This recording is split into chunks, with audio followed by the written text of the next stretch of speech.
The twin suns of Enter 5 hammered down without mercy, their light turning every surface into a glare of heat and dust.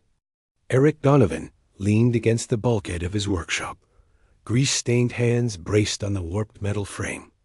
The purifier had finally given out again, its stubborn filters refusing to cooperate after 3 days of coaxing. He had patched it together with scavenged alloy, jury-rigged wiring, and one very creative use of a broken comms relay. It wasn't pretty, but it hummed now, spitting clean water into the catch barrel. For 200 stranded humans in a hostile valley, that meant Survival.Eric sank onto an overturned crate, wiping his forehead with the back of his sleeve. The water in his canteen was tepid, metallic, and laced with chemical tang, but he drank anyway. It wasn't the first time he wondered if he would ever see Earth again, or if the planet that birthed him was little more than a memory. 4 years had a way of erasing sharp edges. He told himself he didn't mind. Machines broke. Machines he could fix. What he couldn't fix was the gnawing quiet when the work ended. Human. The voice cut through the stillness, deep and resonant. Eric's eyes snapped open. Standing just beyond the shade of the workshop was a figure that stole the breath from his lungs. She towered above him 7 feet at least her skin, a pale blue sheen beneath armor etched, with clan markings and burnished with trophies. Her face was carved from angles and authority, high cheekbones framing eyes, the color of glacial ice.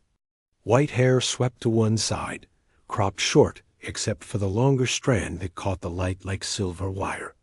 Eric scrambled to his feet, instinctively reaching for the heavy wrench by his side. His heart raced. She wasn't just Antaran. The insignia on her breastplate marked her as Northern Reach warriors infamous for their ruthlessness in the Civil War. Her gaze flicked to his wrench, and a curve touched her lips. Not quite a smile, not quite mockery. "I am Taria," she declared, her voice the kind that had ordered battalions and expected obedience. "Widow of Warlord Vikran of the Northern Reach. You are Eric Donovan, the human who fixes machines." It wasn't a question. Eric swallowed hard. "Can I help you?" Her eyes narrowed as if she were considering the shape of his words, weighing them against her own purpose. Then she stepped forward, closing the distance with deliberate grace. He caught her scentozone and spice, foreign yet oddly enticing. She leaned close enough that he felt her breath warm against his cheek. "I need a husband," she said bluntly. The words, heavy as stone, dropped into water. "And you need strong offspring." For a long, stunned moment Eric could only stare, caught between disbelief and the urge to laugh. He half expected this to be some cruel Antaran joke, a warrior's amusement at human fragility. But her eyes, sharp, steady, unflinching, told him otherwise. He managed a strained chuckle. What? Look, we're not even the same species. Our scientists confirmed compatibility long ago," she replied without hesitation. "Your kind survives where others falter. You build for nothing. Your children with me will be strong. Stronger than any who came before." The sheer audacity of her certainty left him speechless. Her tone was not seduction, but contract, as though she were negotiating trade routes. Yet beneath the iron weight of her words, something stirred inside him, a flicker of longing he had buried too deep. 4 years of silence, of faces too familiar, of walls closing in. And now here stood a being who looked at him not with pity or disdain, but with appraisal, even desire. "This is sudden," he said at last, voice rough. "I don't even know you. You will learn." She straightened, towering above him once more. "I will return tomorrow. Consider carefully. Such opportunities come rarely in times of war." Before he could form another protest, she turned and strode away, sunlight gleaming against her armor, her presence casting a long shadow across his workshop. Eric stood frozen, heart still hammering, the words echoing in his mind. "I need a husband, and you need strong offspring. As the suns dipped lower and the valley cooled, he remained on the crate, staring after her until the horizon swallowed her figure. In all his years on this forsaken world, surrounded by broken machines and broken promises, he had never felt quite so alive or so utterly shaken. And beneath the disbelief, buried deep in his chest, a dangerous spark of intrigue refused to die. The trading post always smelled of metal, sweat, and desperation. Salvaged parts leaned in piles against its walls, half of them useless junk, half of them treasures no one had the patience to sort. Eric ducked inside, grateful for the shade, though the heat of the day clung to his jumpsuit like a second skin. He'd spent most of the night staring at the ceiling of his shelter, unable to shake the memory of Taria's voice direct. Resonant, unflinching. Micah was behind the counter, the same weathered grin plastered across his face that he wore whether he was bargaining or lying. He looked up when Eric entered, one eyebrow rising. "Well, look what the storm dragged in. Heard you had a visitor yesterday." Eric froze. News travels fast. 7-foot-tall Antaran widow wandering into a human workshop? Mika snorted. That's the kind of story that burns hotter than reactor fuel. Half the settlement's buzzing. He shoved a chipped mug toward Eric. "Drink. It's terrible, but it's wet." Eric took the coffee, if the bitter sludge deserved the name, and sat heavily on a stool. "I need information, Nika, about her. Taria," Mika said quietly, and even in the trading post, the name seemed to weigh down the air. "Widow of Warlord Vakrin. Northern Reach. You don't cross paths with her by accident, son. She came to you for a reason." Eric stared into his mug. "She asked me to marry her." The older man's hand still halfway to his own mouth. He set the mug down with a soft clink, eyes narrowing. "Holy stars." He leaned in closer. "That's not just a proposition. That's politics with teeth." Eric rubbed the back of his neck, the absurdity of saying the words aloud making his skin crawl. "So what's her angle?" "She doesn't exactly scream romance." Mika chuckled humorlessly. "Romance? No. Power? Yes. Her mate's dead 6 months now. By clan law, she inherits, but it's shaky without a husband. If she marries another Antaran warrior, she risks tipping the balance of the council. Too much power concentrated in the wrong hands. But you? A human?" He tapped the counter for emphasis. "Politically harmless, neutral, exactly what she needs." Eric's stomach sank. "So I'd be a pawn? Consort with plumbing skills." Before Mika could respond, another voice slipped into the conversation. "Not just plumbing skills." Lena, one of the last scientists left in the colony, slid onto the stool beside him. She had the air of someone who'd been listening long before she made her presence known. Eric groaned. "Of course. Everybody knows.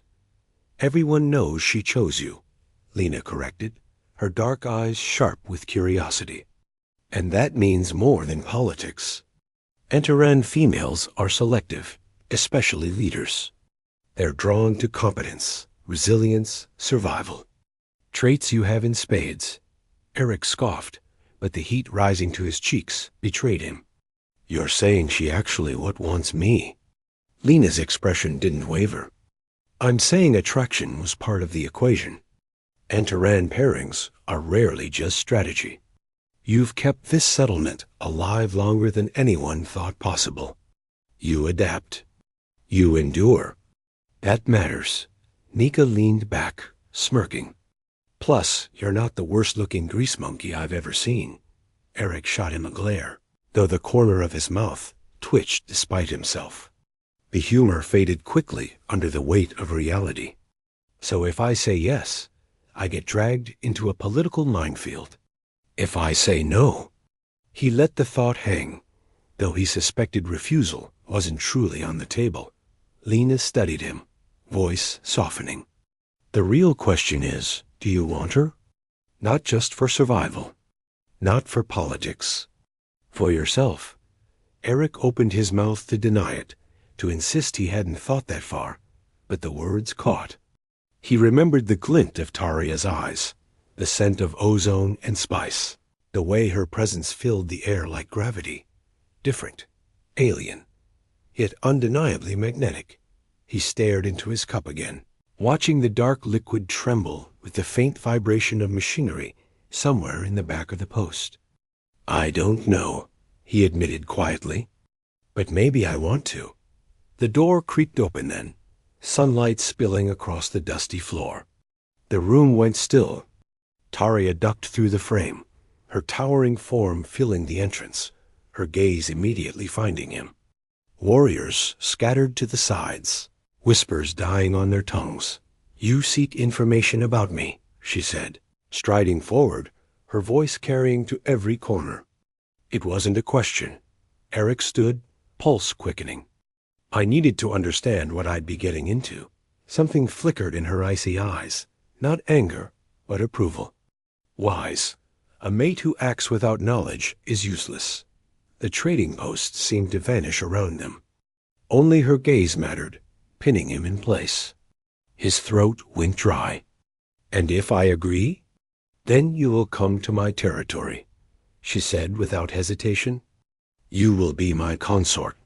We will produce offspring. And perhaps in time," her voice dipped lower, almost gentle, "we will find more between us than duty." Eric's heart thudded so hard, he thought the others must hear it. Against every instinct screaming caution, he realized he was already leaning toward yes. The suns rode high as the settlement gathered at its edge, dust whipping between prefab shelters and scorched stone. Eric stood with his pack slung across his shoulder tools. A few clothes, nothing sentimental except the battered watch that had belonged to his father. He adjusted the strap of his jumpsuit, ignoring the looks darted his way. Curiosity, pity, disbelief. A human agreeing to marry a Northern Reach widow was more than gossip. It was madness. Taria arrived with the same certainty as sunrise, mounted on a beast that looked carved from nightmares, a six-legged brute with armor-thick hide and tusks, scarred from countless battles. 3 Antaran warriors flanked her, towering figures whose presence pressed on the crowd like a storm front. The murmurs fell to silence when she dismounted, each movement precise, unhurried, as if the outpost and all its wary inhabitants were hers already. "Gather your belongings," she said, her voice carrying easily over the wind. "We depart now." Eric stepped forward.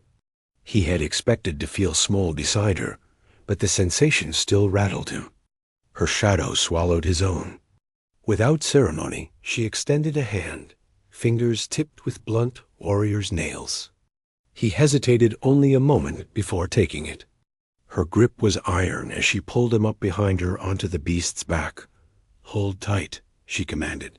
He obeyed, wrapping his arms around her waist. The heat of her body radiated through her armor, startlingly intense, like standing too close to a forge. For a man who hadn't touched anyone with intent in years, the closeness was disorienting. The mount surged forward, hooves pounding against the rocky ground. The settlement dwindled behind them, a patchwork of metal and desperation, swallowed by the harsh glare of the suns. The ride was brutal, jarring every bone in Eric's body. Yet Taria sat straight-backed and steady as carved stone. Hours passed through, broken canyons and stretches of barren earth where nothing stirred. Then, cresting a ridge, the world transformed.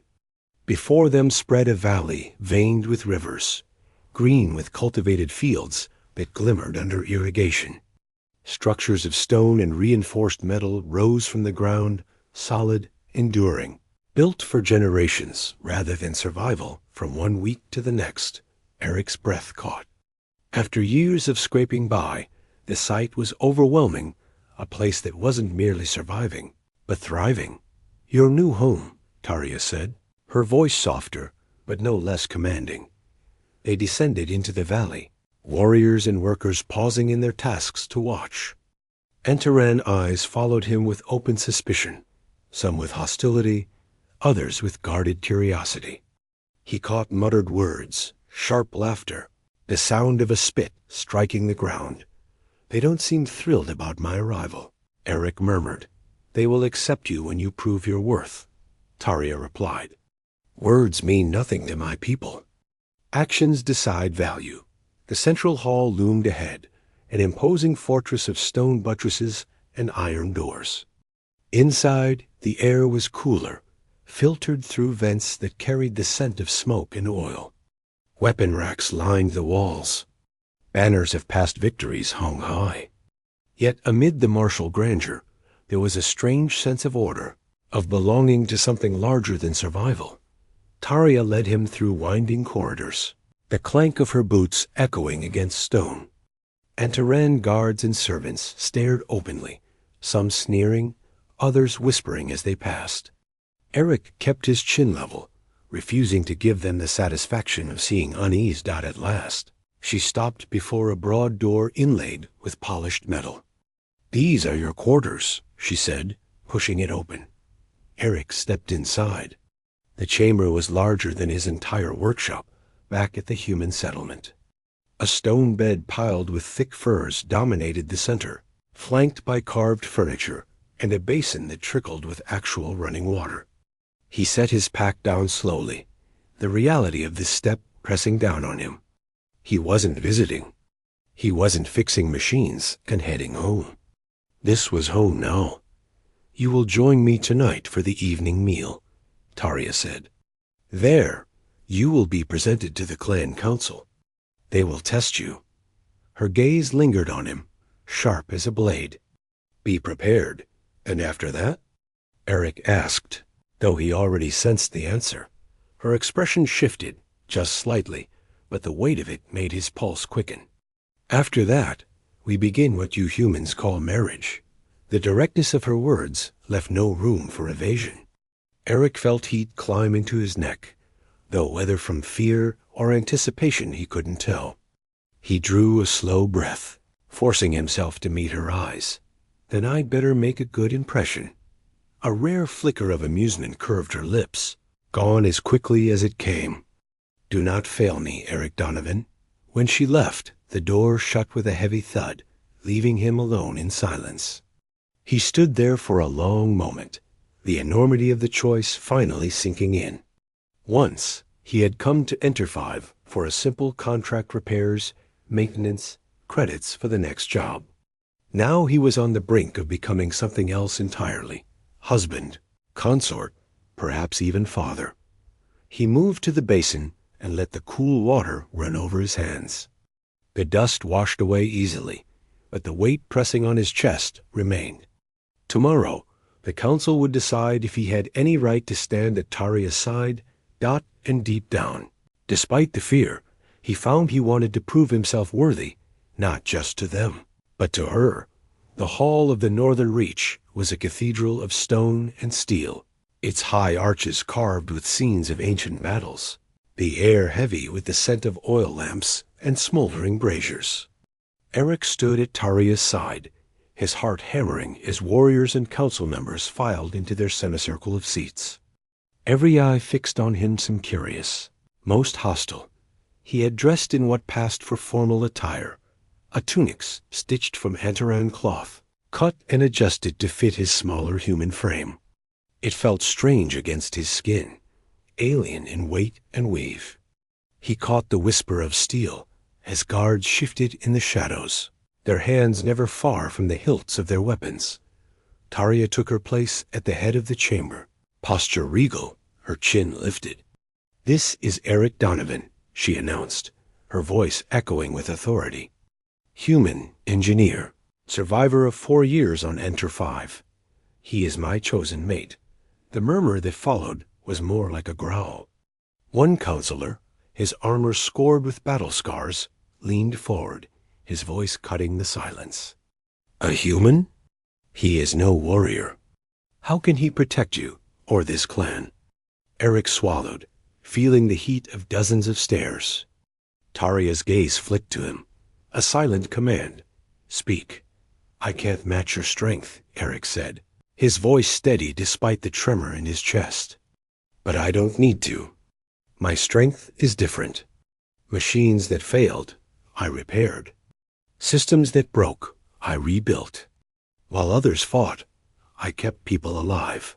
He lifted his chin, refusing to let his voice falter. I don't fight with muscle. I fight with my hands, my mind. And I don't stop until I win, the scarred counselor sneered. Words! Another voice rose from the circle, sharper, female. Then prove them. A younger warrior, broad-shouldered, eyes alight with disdain, stepped forward, snatching a training staff from the rack. He tossed another at Eric's feet with a clatter. Show us how your kind fights. Or prove you are nothing but soft flesh hiding behind tools. Laughter rippled through the hall. Eric's stomach clenched. He bent, picked up the staff, and tested its weight. His palms were slick with sweat, but he forced his breathing steady, that the young Antaran lunged without hesitation, bringing the staff down in a brutal arc meant to end the fight in a single blow. Eric sidestepped, letting the force of the swing carry his opponent forward. With a sharp twist, he hooked the staff against the warrior's leg and swept him to the ground. Gasps echoed through the chamber. The Antaran snarled, scrambling up, charging again with twice the fury. This time Eric used the staff not to block, but to redirect, spinning the attack into empty space. He jabbed low, striking the warrior's knee. The larger man staggered, off balance, and Eric pressed the advantage staff against throat, pressure enough to make him freeze.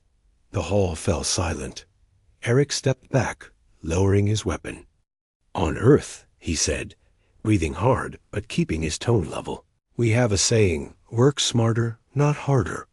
He tossed the staff back onto the rack with a loud crack. Strength is useless if you don't know how to use it. For a heartbeat, no one spoke. Then the female counselor inclined her head ever so slightly. Perhaps the human has merit. Taria's lips curved into the faintest smile, gone almost before he noticed. She stood, her voice resonant. You see his worth. He adapts. He survives. These are qualities our clan needs. The counselors conferred in low tones, some still bristling, others begrudgingly impressed. At last, the eldest among them, Merrick, rose. His face was weathered, his eyes sharp with centuries of judgment. We accept the human into our leader's household. For now, he will be tested further, as all must be. His place is not yet secure. Eric exhaled slowly, tension draining from his shoulders. Not victory not yet, but survival. That was enough. The council session ended in a flurry of clashing voices, warriors filing out with sideways glances. Taria rose and crossed to him, the sway of her presence like a shifting tide. She leaned close, speaking low enough that only he could hear. You handled yourself well. Many expected you to cower. Not really my style, he muttered, still catching his breath. Her eyes glinted. No, that is why I chose you. When they returned to her chambers, she began unbuckling her armor piece by piece, a sound of clasps and straps filling the quiet room. Each piece dropped with a heavy thud until only her undergarments remained, revealing the sculpted power of her body. Eric's pulse quickened as she stepped closer, eyes locked on his. In my culture, she said, her voice lower now, more intimate, a union must be sealed physically to be recognized. Our council accepts you, but only in part. To complete this, you must accept me. Entirely. Her hand traced his jaw, fingers brushing his lips with surprising gentleness. The air between them charged, alive with tension. Eric knew he should think of politics, of danger, of consequences. Instead, he reached up, pulling her down into a kiss that shattered every boundary he thought he had left. What followed was no negotiation, no arrangement of power, but a collision two bodies, two wills meeting as equals. Strength and resilience, vulnerability and need. woven together until there was no room left for doubt. Later, as they lay in the darkness, Taria's arm heavy across his chest, Eric realized this was more than a pact of survival. Whatever began in duty was already sliding into something neither of them had anticipated. That morning came with the scent of smoke from the valley forges and the muffled rhythm of training chants echoing through the compound walls. Eric sat at a stone table in what had become his workshop, sketching designs for a new irrigation channel with bits of charcoal. The night still lingered in his mind. Taria's warmth pressed against him, the surprising tenderness of her touch, the way her voice had lowered when it was just the two of them. What had begun as a contract of survival had shifted, and though he dared not name it yet, he felt it with every glance, every word between them. The door scraped open. Ka, Taria's second-in-command, ducked inside. A massive warrior's expression, usually a blank mask of discipline, carried something else, now an odd mix of amusement and solemnity. "The healer requests you. Both of you." Eric frowned, setting aside his sketches. "Is Taria unwell?" Ka's lips twitched, almost a smile. "She is more than well. You will see." They crossed the compound together. Eric felt the weight of stairs as he passed, whispers trailing behind him. Some looked at him with open disdain, others with grudging curiosity. He'd earned a sliver of respect at the council, but slivers did not stop daggers in the dark. Taria was waiting in the healer's chamber, standing tall despite the faintest softness in her expression. The healer, an older Antaran woman with skin like weathered stone, bowed slightly as Eric entered. "Your union has borne fruit sooner than expected," she said. Her gaze carried no hint of judgment, only the clinical certainty of one who had seen generations born. Eric's mouth went dry. "You mean?" Taria's hand lowered to her abdomen, the faintest protective gesture. "I carry a child," she said, her voice steady but tinged with something he hadn't heard before, wonder. "Our child." Eric stepped closer, the words sinking into him like a weight and a gift at once. He took her hand, his heart hammering. "Already? I thought—" "Our biologies are more compatible than your scientists believed," the healer interrupted smoothly. "A child grows strong. Its heart is more efficient than either of your species, its muscles denser. Hybrid vigor, you might call it." Eric let out a startled laugh, shaking his head. "We barely started this marriage, and already you've proven me obsolete." Taria's lips curved, not quite a smile, but close. "You have fulfilled your part with impressive efficiency." The healer excused herself, leaving them alone. For a moment, silence stretched between them. Taria's usually stoic face softened as she studied him. "This child changes everything. Brock will see it as a threat. Others on the council will question its right to exist. But to me—" She placed his hand more firmly against her stomach. "To me, it is proof that what I chose was not only wise but fated." Eric's throat tightened. He had thought himself a survivor, a man scraping by with grease-stained hands and stubborn grit. Now he was something more, a father-to-be, bound not just by circumstance, but by flesh and blood to this world. "We'll protect it," he said firmly. "Both of you." Her eyes caught his, fierce and bright. "Yes, but protection will not be enough. We must show the clan that this child is strength, not weakness. That together, we are stronger than tradition." Before he could answer, Ka's voice rumbled from the doorway. "Leader, forgive the intrusion." The eastern wall alarms failed again last night. Eric's brow furrowed. "That's the third time this week. I checked those circuits myself." Ka's expression darkened. "Perhaps the failure is no accident." Eric felt a chill despite the warmth of the chamber. Sabotage. Someone wanted them vulnerable. His hand lingered on Taria's abdomen before he pulled away. "Then I'll fix it," he said grimly. "But this time, I'll make sure we know if it's touched again." Taria stepped close, her height casting him in shadow, her voice low and steady. "Do that, and stand ready, Eric Donovan. Our enemies gather, and soon they will test more than our machines." For the first time since he'd arrived, Eric didn't feel like an outsider playing at survival. He felt like a man with something to lose and something worth fighting for. Air was thick with the metallic tang of weapons oil and the distant shouts of warriors drilling in the courtyard.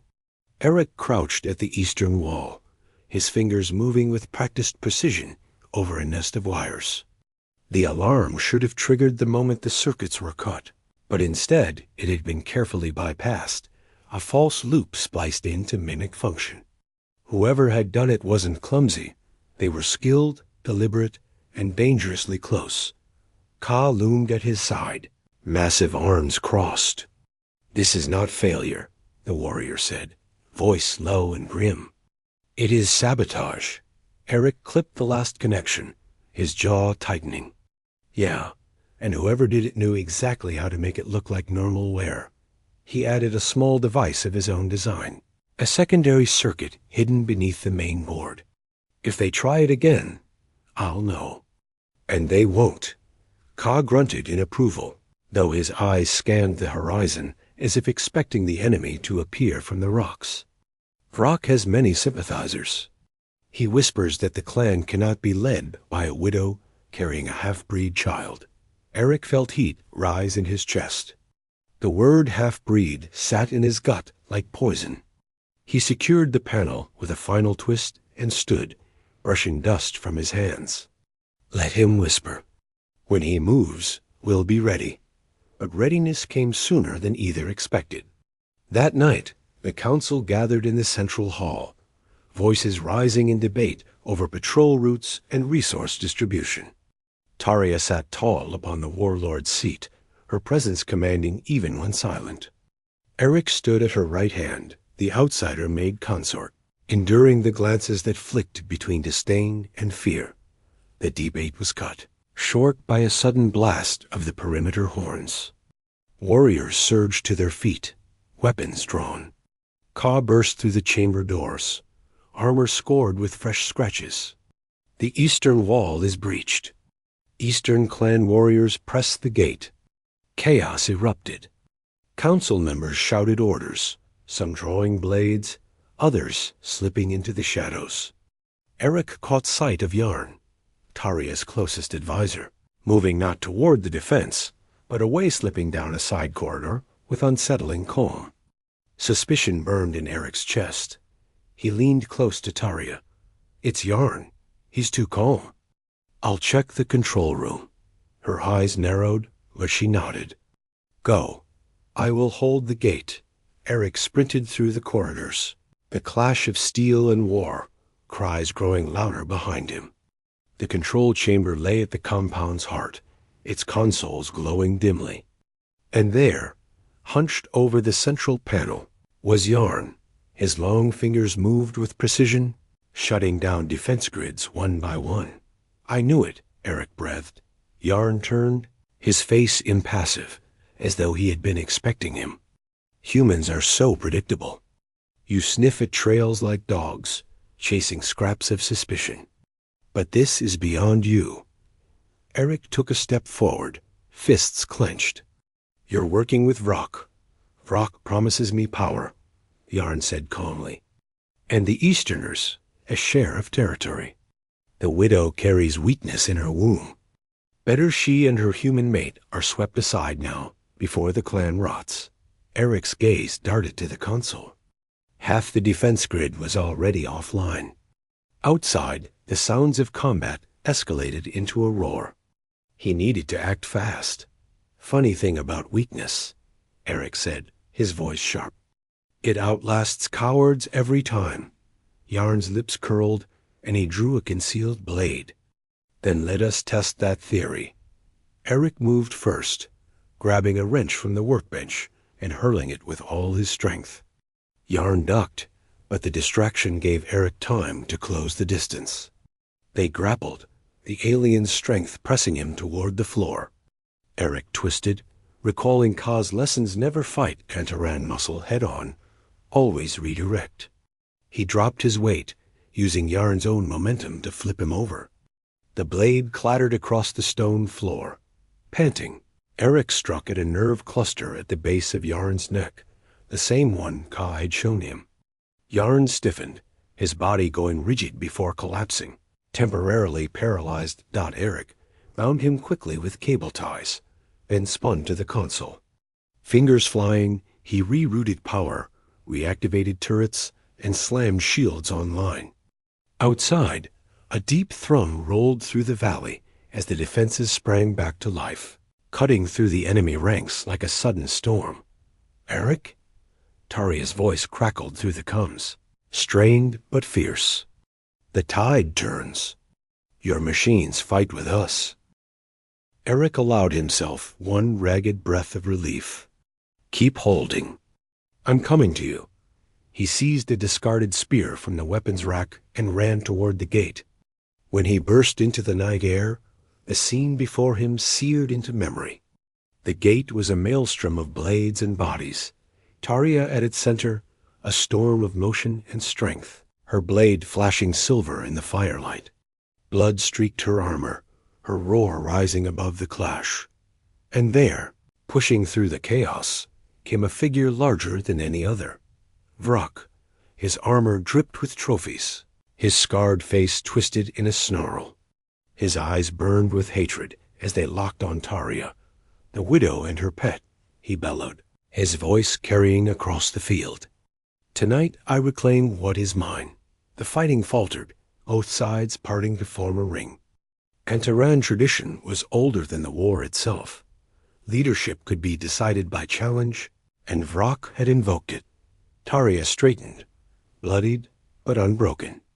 "I accept your challenge." But Merrick, the eldest counselor, stepped forward. His voice cut the night. "By our oldest law, when a leader carries a child, a mate may stand in her place." Every eye turned toward Eric, the weight of the clan, of two worlds, pressed down on his shoulders. Taria's gaze met his, fierce but laced with something softer fear, pride, and a flicker of trust. Eric's grip tightened on the spear. "I'll fight him." Taria shook her head, barely a whisper. "He will kill you." Eric's voice was quiet, steady. "Not if I fight my way." The circle widened, torches raised. Warriors pounded weapons against shields in ancient rhythm. Vrak sneered, flexing his massive hands. "A human as champion? This insult will end in blood." Eric stepped forward into the circle, his heart steady now. "Then don't underestimate what you don't understand." The duel was about to begin. The ring of warriors closed around them, torches thrust high, the shadows of their flames stretching and twisting across the stone courtyard. The rhythm of weapons pounding against shields reverberated through Eric's chest, a primal heartbeat that seemed to echo the weight of tradition pressing down on him. Across the circle, Vrak stripped off his armor with deliberate flair, scarred muscles gleaming in the firelight, his every movement a declaration of brute strength.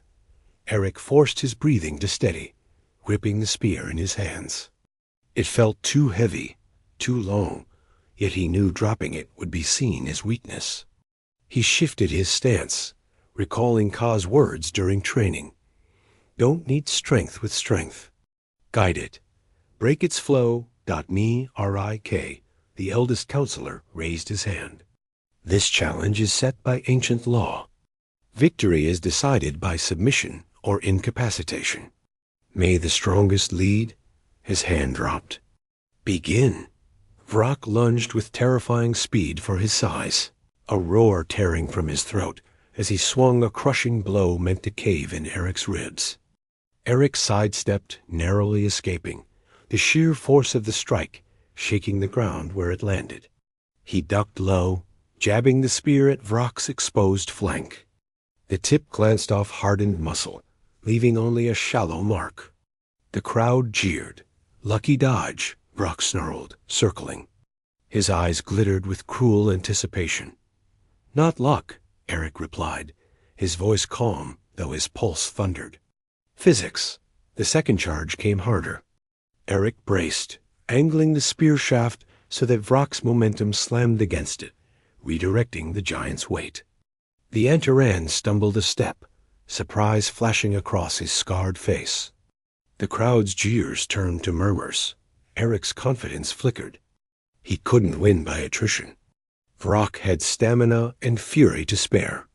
He needed precision, strategy, work smarter, not harder. The duel became a brutal dance. Vrock struck with sweeping blows, each one a killing stroke if it landed. Eric ducked, twisted, deflected, his smaller frame slipping through openings. His strikes aimed not at brute force, but at joints, nerve clusters, weak points Ka had drilled into him. Every time Vrock missed, his rage deepened, his attacks less disciplined, more reckless. Finally, the opening came.